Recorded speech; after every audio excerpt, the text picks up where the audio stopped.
And I'm pulling and I'm tugging and I'm pulling and I'm tugging. Just like how my father and my auntie have me a pull and a tug and a pull and a tug. And I'm pulling and I'm tugging and it's bringing back and it's and I'm pulling. I'm like, what is this? And I just feel like energy coming me. She's stepping over all her obstacles. With her kings and queens, she's short and spicy, short and spicy. It's the love of God. She's holding her own. Welcome back to Short and Spicy Nikks. This is your girl Nikki speaking. How you guys doing today? Welcome back to another story time. Before we get into this video, don't forget to like, comment, share, and subscribe to the channel if you haven't already. Hit the notification bell so you can be notified of new uploads and live stream. Now let's get into this video. Well, a few months ago, I dreamt that I came in very close proximity to a really large snake, but it wasn't that large in the beginning. I was passing an area and the snake just came out of the grass somewhere on one side of me, say on the right side. But it was after I passed that it came out, and I turned around to look at it, and then I saw it going over towards a lady, and that lady was my stepmother. And I was yelling out to her to tell her, look, the snake. And she had a baby in her hand, right?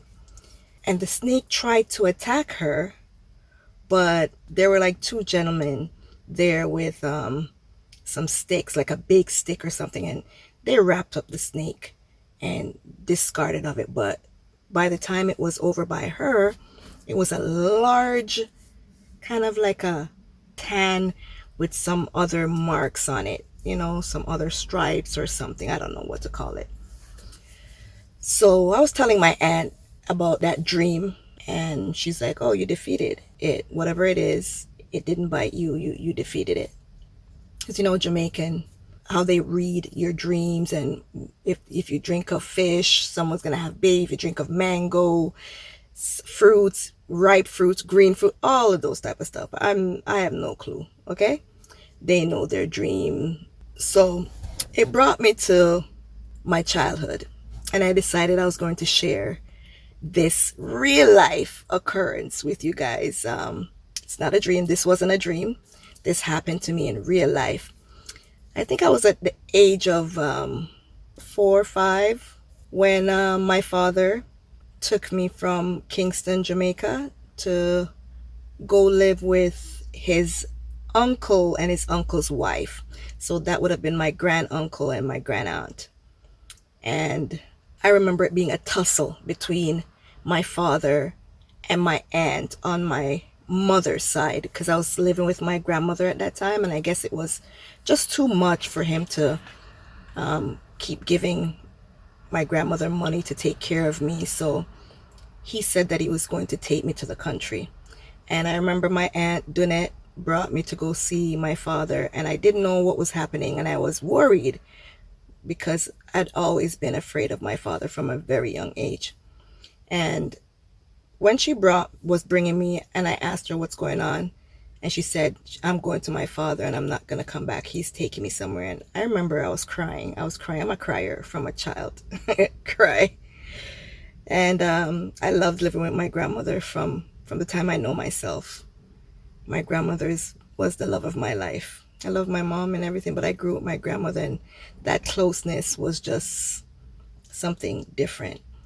And when we got into the yard that my father lived, he was showering, and my aunt and I was sitting down on a bench, but we could see the bathroom, and it's like a cutout. It's an outside bathroom in Jamaica, and a lot of things were outside back in those days. It was like in the 80s.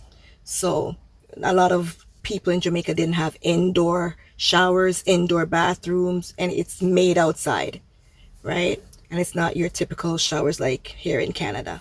However, he was in the shower, and there's like an opening at the top of the shower, the wooden structure that they built, right? and he could look through that opening and see us outside. So while he was showering and I was telling my aunt, I don't want to go. And she's like, you want to leave? You want to leave? I'm like, yeah, with tears and everything. So she got up to try and leave without him knowing. I remember my father bursting through the door and coming out with his towel across him around his waist. And, you know, meanwhile, he's trying to hold the towel. He grabbed onto my arm, this same arm. And I don't know if you guys could see it, but right here from my child growing up, still have that mark on my hand. You see it? This is this long mark right here. Yeah, it grew with me. He was holding my hand. My aunt was holding my hand, and they were tussling with me back and forth like this. Just tussling. One's pulling me one way, the other's pulling me the other way. What? And it was just, oh my God, I was crying and screaming and everything. And that's so, because you know, my dad is rough, and you know, he has the rough hand, and they were just pulling me like they wanted to pull my arm out of the socket. And my father won, you know, because my aunt basically said, whatever, she's going to let it go. And he brought me to the country to live with my grand uncle and grand aunt. My grand aunt had a disability. There was something wrong with her hands. She had like really tight creases in her hands. I think one of her feet was like a stump or something. So it was very hard for her to travel with me a lot, to go to places. And you know, being a 5-6-year-old, you're busy, right? So I would go to school by myself, and this was in Clarendon, in a place called Thompson Town. And there was a school, I don't remember if it was called Victoria Public School or something, but say we were on the lower level, I had to walk like a far distant. You know, when our parents tell us, you know, when I was young, I used to cut through bushes, cut through rivers and lakes to get to school, something like that. But it was from one end all the way, like, I don't know, probably 10 kilometers or more. I'm not sure, but it was very far. So imagine being a 5-6-year-old, and it was very hard. And I would just go on trucks. Like, I would see the other kids going to school, and we're going to the same school, and they would hop on the big open back trucks, and I would follow and go, and because I don't want to walk all that way by myself, walking or even walking with other kids. I would like to sit down and get the ride straight to school. So I used to do that stuff, right? And like I said, she wasn't able to be, and she wouldn't follow me like, you know, we have to go together, she'll take you to school. No. In Jamaica, as a child, you are very independent at a very early age.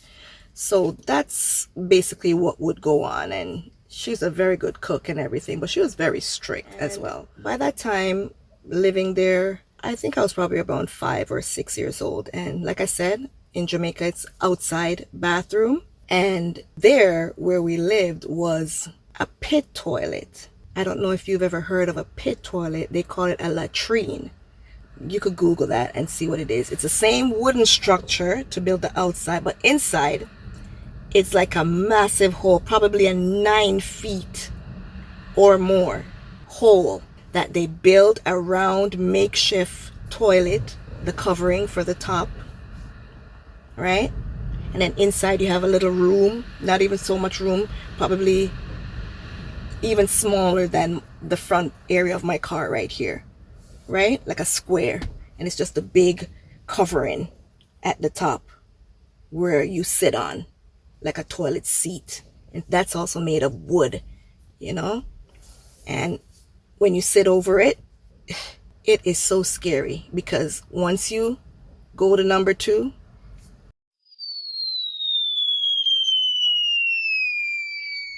I had an incident that happened once. I went to use the toilet outside. Growing up, I was like this. So I was even extra tiny for 5 or 6-year-old. And I remember once going to use the toilet, and I'm sitting there, and you know, the hole is really big, you know, like the toilet seat is like this big, and I'm like this little at the edge of it, right? Just right here, just sitting. This is a hole right here, and I'm just sitting like right here with my little buttsie over, right? And I'm holding on to the sides, right? Because I don't want to fall down, right? And at those times, sometimes we don't have toilet paper. So I remember it was newspaper that was in the toilet. And I'm there and I'm doing a number 2. And I feel like I'm doing a number 2. And I'm doing a number 2, but every time it's supposed to come out, I'm even trying to force, like, to get out that dookie, but the dookie not coming out. So I'm there and it's going on for a bit. And I'm still trying to let out that dookie. And every time it feels like it's coming down, it's like it's going back up. And I'm like, no. Something right here, even in my little 5-6-year-old mind. What's that? No, that don't feel right. That don't feel right. And it's coming out and it's coming out. And I reach and I'm trying to, and I'm like, no, something's wrong. And I grab the newspaper, bigger than this, you know. Big old newspaper, you know. This is a big newspaper, you know, the one leaf of newspaper. I grab the newspaper and I just grab on and I'm holding and I'm pulling and I'm tugging and I'm pulling and I'm tugging. Just like how my father and my auntie have me a pull and a tug and a pull and a tug. And I'm pulling and I'm tugging and it's bringing back and it's and I'm pulling. I'm like, what is this? And I just feel like energy coming me. And I'm like, no, whatever you are, you're nasty. That's so you have to come out. And I grab onto that thing with my 2 hands and the newspaper, wrap around it. And I just grab and pull it out. Drop it right down in the pit. It was a massive, must be a snake, because that wasn't no worm. It was a worm as thick as my ear. Oh, I don't know how long. Just as how thick this is, but it's round. A thick old worm. So imagine me as 5-6-year-old with the newspaper. Hold it and drag it out. Right down in the pit of hell where it belongs. And I just cleaned myself up. I didn't end up in that pit. I didn't fall down in that bottomless pit that the enemy tried to pull me down in. I defeated that snake. I ripped it out of me and sealed it where the sun don't shine. Bruh. Put up my little buggy. Go outside, wash my hand and went straight back in the house. My grandaunt's name was Sister Sharon. Up to this day, Sister Sharon didn't know what took place. But I was scared to go out there and use that pit toilet after that. And one time I doodled up the bed. I kept my poo in one night. Pooed the bed. Actually pooed the bed. You ever know people of peeing the bed? I pooed the bed. That's nasty. I remember when I got up the next morning, Sister Sharon said, "What? You doing to the bed or whatever?" But I was a very quiet person and scared person growing up. Didn't talk much. And I don't know why I didn't reveal it to her. I guess she didn't give me that welcoming, loving feeling to share that with her. So that was kept to myself. And she sent me to the river with some other people that was going to the river to wash that day. And I had to take the sheet or whatever it is. Yeah, at 5-6 years old with my bucket and whatever and go wash that out. Go clean that. I don't know how I did it. I can't remember now, but I know it was done. Every time the enemy tries to take me out, God and his love lifted me. God gives me the strength and his love lifted me.